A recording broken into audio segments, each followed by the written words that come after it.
Gulliver's Travels by Jonathan Swift. Chapter 5.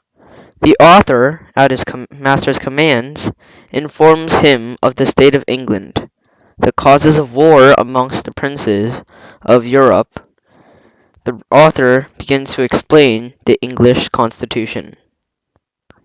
The reader may please to observe that the following extract of many conversations I had with my master contains a summary of the most material points, which were discoursed at several times for about 2 years. His Honour, often desiring fuller satisfaction, has farther improved in the Hunnimnum tongue. I lay before him, as well as I could, the whole state of Europe. I discoursed of the trade and manufactures, of arts and sciences, in the answers I gave to all the questions he made, as they arose upon several subjects. To all the questions were a fund of conversation not to be exhausted. But here I shall only set down the substance of what passed between us concerning my country, reducing it into an order as well as I can, without any regard to time and other circumstances. While I strictly adhered justice to my master's argument and expressions, which need to suffer my want of capacity, as well as translation into our barbarous English. In obedience, therefore, to his Honour's command, I relate to him the revolution under the Prince of Orange, the long war with France, entered into by the said prince, and renewed by his successor, the present queen, wherein the greatest power of Christendom were engaged, and which still continues. I have computed, at his request, that about 1,000,000 Yahoos might have been killed in the whole process of it, and perhaps 100 more cities taken, and thrice as many ships burnt or sunk. He asked me what were the usual causes or motives that made one country go to war with another. I answered that there were innumerable, but I should only mention one of the few chief. Some of the ambitions of princes, who never think they had land or people enough to govern; sometimes the corruption of ministers, who engage their masters in a war in order to stifle or divert the clamour of the subjects against their evil administration. Difference in opinions hath cost many millions of lives.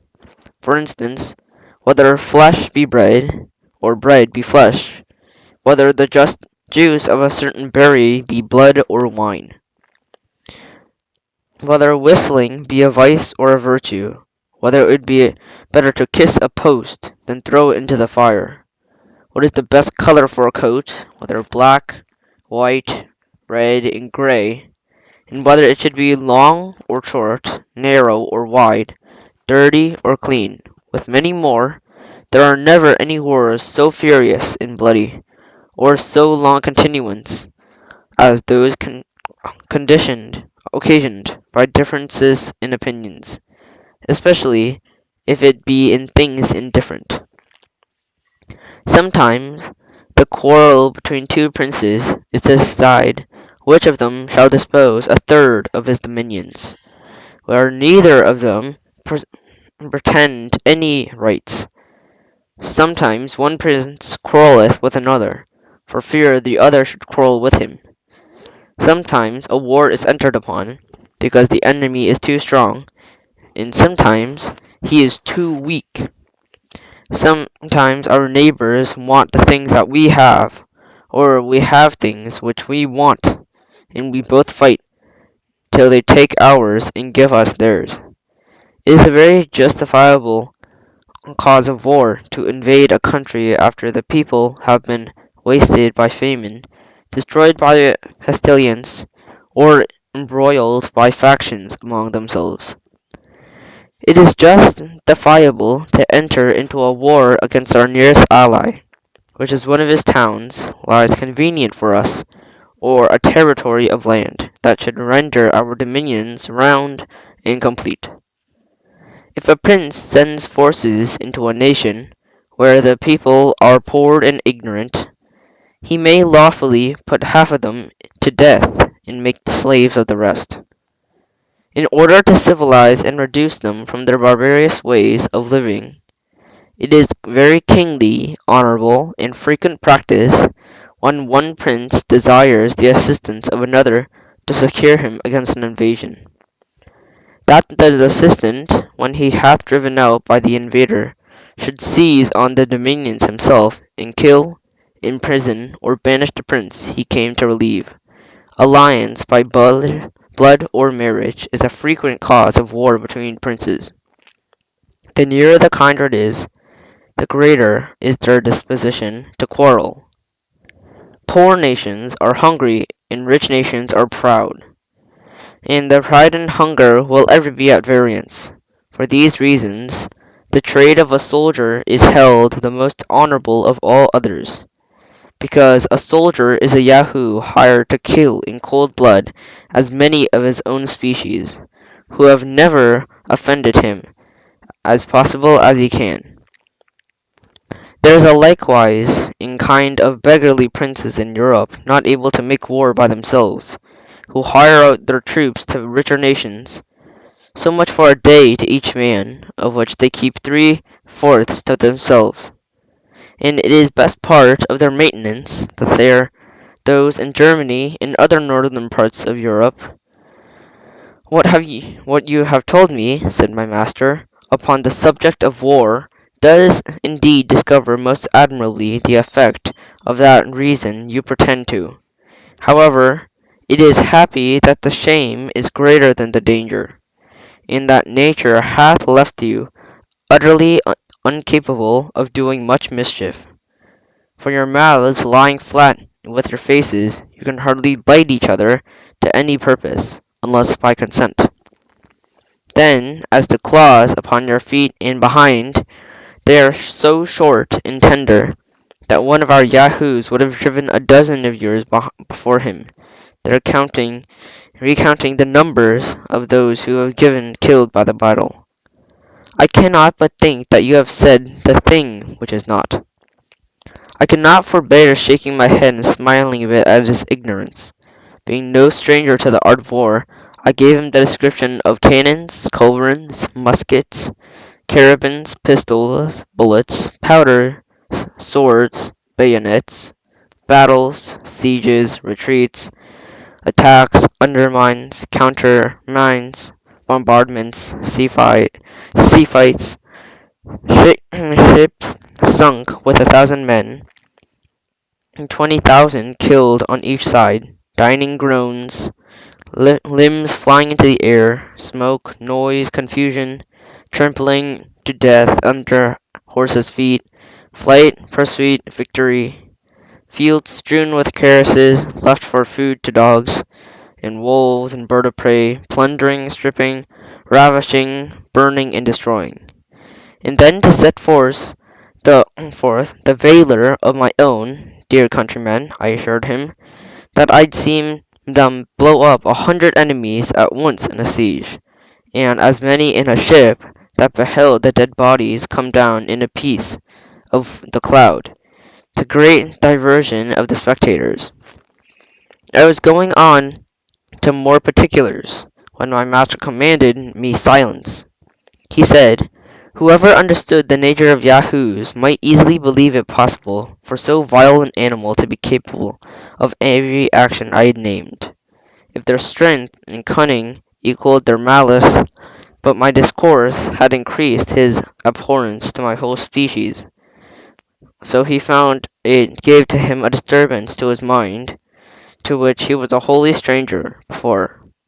He thought his ears were used to be such abominable words, it might be degrees admit them with less detestation, that although he hated the Yahoos of this country, yet he no more blamed them for their odious qualities, that he had a ganache, a bird of prey, for its cruelty, or a sharp stone for cutting his hoof. But when a creature pretending to reason should be capable of such enormities, be pretending to reason, be pretending to dread it, and the corruption of that faculty might be worse than brutality itself. It seems, therefore, confident that instead of reason, we were only possessed of some quality fitted to increase our natural vices. As the reflection of a troubled stream returns an image of an ill-shaped and bodied, not only larger, but more distorted. He added that he had heard too much on the subject of war, both in this and former discourses, that there was another point which little perplexed him at the present. I had informed him that some of our crew left their country on account of being ruined by law, that I had already explained the meaning of the word, but he was at loss for how it come to pass, that the law, which was intended for any man's preservation, should be any man's ruin. Therefore, he desired to be farther satisfied by what I meant by law, and the dispensers of thereof, according to the present practice in my own country. He thought nature and reason were sufficient guides for a reasonable animal, and, as we pretended to be, in shewing us we ought to do, and what to avoid. I assured his honour that law was a science wherein I had not much conversed, further than employing the advocates in vain upon some injustice that had done to me. However, I was able to give him all the satisfaction I was able. I said there was a society of men among us, bred up from their youth in art of proving by words multiplied for their purpose that white is black and black is white, according as they are paid. To this society all the rest of the people are slaves. For example, if my neighbour hath a mind to my cow, he hires a lawyer to prove that he ought to have my cow from me. Then hire another to defend my right. In being all rules law that any man should be allowed to speak for himself. Now, in this case, I am who am the right owner lie under two great disadvantages. First, my lawyer is being practised almost for his cradle in defending falsehood. He is quite out of his element, wherein he would be an advocate for justice, which is an office unnatural. He always attempts with ill will. The second disadvantage is that my lawyer must proceed with great caution, or else he will reprimand me by the judges, abhorred by his brethren, and others would be lessened the practice of law. And therefore I have no but two methods to preserve my cow.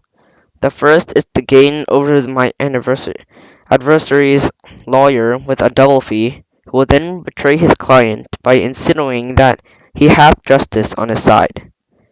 The second way is for my lawyer to make my cause appear as unjust as he can, by allowing the cow to belong to my adversary, and this, if skilfully done, will certainly bespeak the favour of the bench.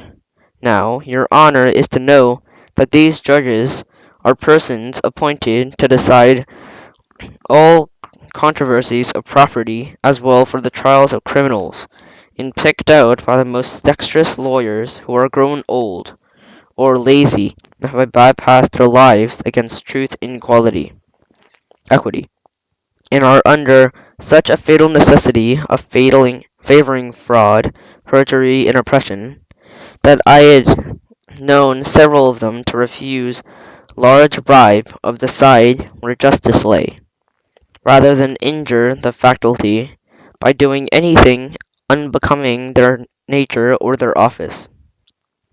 It is a maxim among these lawyers that whatever hath been done may legally be done again, and therefore they take special care to record all the decisions formerly made against common justice and the general reason of mankind. These, under the name of precedents, they produce as authorities to justify the most iniquitous opinions, that the judges never fail of decreeing accordingly. In pleading, they studiously avoid entering into the merits of cause, but are loud, violent, and tedious in dwelling upon all circumstances which they are not to the purpose. For instance, in the case I just already mentioned, they never desire to know what the claim or title my adversary hath to my cow, but whether the cow were red or black, her horns long or short, and whether the field I graze her in be round or square. She says she is milked at home and abroad, what diseases she is subject to, and the like, after which they consult precedents to adjourn the cause from time to time, that in 10, 20, or 30 years come to an issue. It is likewise to be observed that this society hath a peculiar cant and jargon of their own, that no other mortal can understand, that wherein their laws are written they can take special care and to multiply, whereby they wholly confound the very essence of truth and falsehood, or of right or wrong, so that it will take for 6 generations belong to me or a stranger 300 miles off. In the trial of persons accused for crimes against the state, the method is much more short and commendable. The judge will first send to sound the disposition of those in power, after which he can easily hang or save the criminal, strictly preserving all due forms of law. Here my master is interposing, that said it was a pity that these creatures, endowed with such prodigious abilities of mind, that these lawyers, by the description I gave them, must certainly be, were rather encouraged to be instructors of others in wisdom, in knowledge. In answer of which I assured his honour, that in all points out of their own trade they were the most ignorant and stupid generation among us, and most despicable in common conversation, avowed enemies to all knowledge and learning, and equally disposed to pervert the general reason of mankind in every other subject of discourse, as in that of their own profession.